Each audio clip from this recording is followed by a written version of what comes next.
pagkadapa ni Jesus sa bigat ng krus? Were you there when he stumbled and he fell?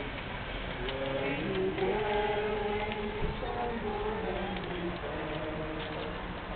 Oh,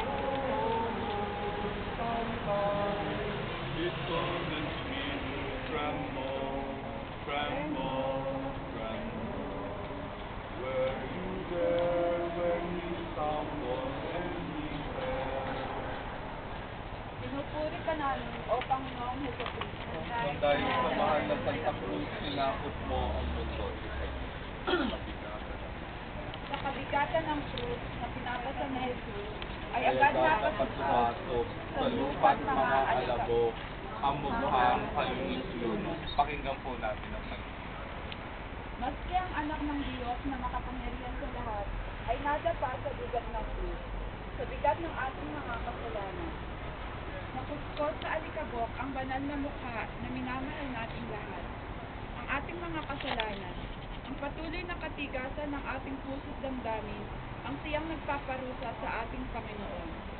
O Jesus na maamo at mapagsundag ang puso, Maawa ka sa amin. Ama namin sa langit ka, sambahin ang ngalan mo, mata sa amin ang kaharaan mo, sundin ang loob mo dito sa lupa para nang nasa langit. Bigyan mo kami ngayon ng nagkakanin sa araw-araw. Tawarin mo kami sa aming mga sala, para nang magpapatawad namin sa nagkakasala sa amin. At huwag mo kaming paintulot sa tukso, dahil mo kami sa lahat ng masama. Amen. Abaginoong Maria, napupuno ka ng grasya, ang Panginoong Diyos ay sumasa iyo. Bukod kang pinagpala sa babaeng lahat at pinagpala ka naman ng iyong anak na si Jesus. Santa Maria, Ina ng Diyos, panalangin mo kaming makasalanan, ngayon at kung kami mamatay. Amen. Walhati sa Ama, sa Anak, sa Espiritu Santo. Para ng tanang